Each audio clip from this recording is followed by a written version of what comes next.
ये तो अभी आप ही लोग कह रहे हैं, कोई घटना हो जाए उसी के बाद ना उस पर लोग अपनी बात कह सकते हैं।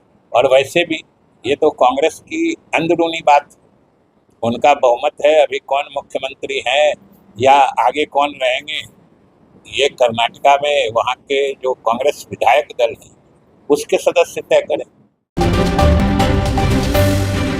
उप मुख्यमंत्री विजय चौधरी ने देशवासियों को बकरीद की शुभकामनाएं दी और बोले, बकरीद त्याग और बुराइयों को छोड़ने का पर्व है।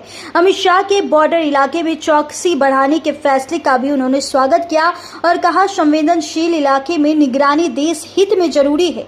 वही कर्नाटक में सरकार बदलाव पर क्या कुछ आगे बातचीत करते हुए बोल रहे, पहले इस वीडियो में सुने। आज तो पूरे प्रदेश के लोगों को बकरीद की शुभकामनाएं हैं और ये पर्व है ईद उल अजहा का, मतलब लोग कुर्बानी देते हैं अल्लाह यानी भगवान के नाम पर। तो ये बड़ा पवित्र त्योहार होता है। इसमें कुर्बानी देने का मतलब सिर्फ किसी पशु का कत्ल नहीं होता है, उसके पीछे त्याग की भावना होती है, अंदर के बुराइयों को छोड़ने की बात होती है।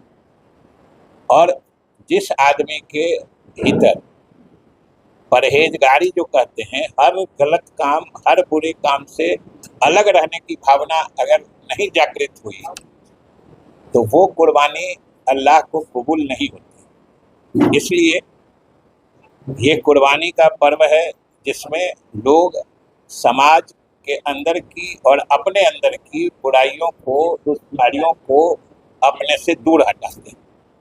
इसलिए सबों को इस पर्व की शुभकामनाएं।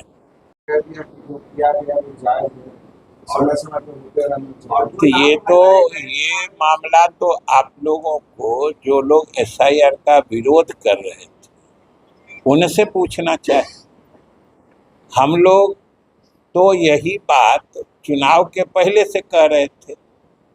विधानसभा के अंदर हमने सदन में कहा था कि जब एक भी उदाहरण आप नहीं दे रहे कि किसी व्यक्ति का जो सही मायने में यहाँ का नागरिक है, मतदाता है, उसका नाम छूटा है, न ऐसा एक उदाहरण दे रहे हैं, न किसी का नाम जिनका नहीं होना चाहिए उनका नाम जबरदस्ती जोड़ दिया गया, न इसका एक उदाहरण दे रहे हैं, फिर भी ये गलत है।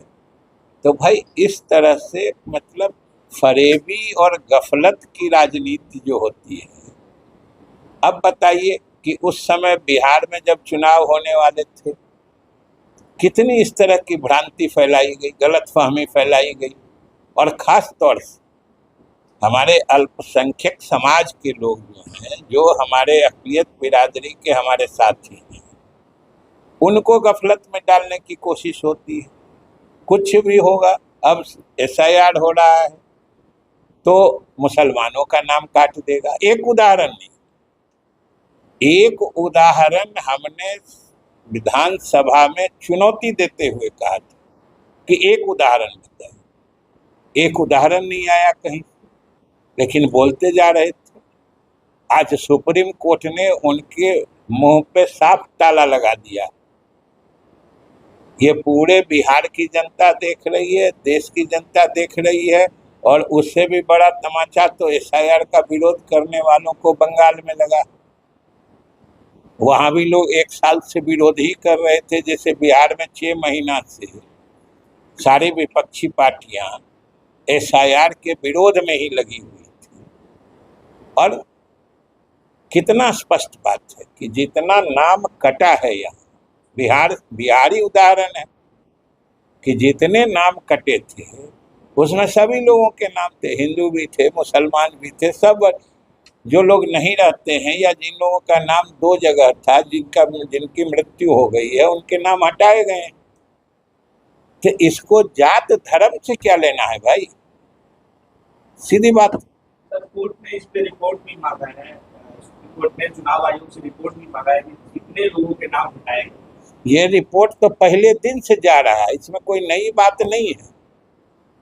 और सुप्रीम कोर्ट ने कहा है कि अगर किन्हीं का नाम गलती से हटा दिया गया है या गलती से जोड़ दिया गया है, उसकी समीक्षा होनी चाहिए। तो डे 1 से इलेक्शन कमीशन भी कह रहा है, हम लोग भी कह रहे हैं।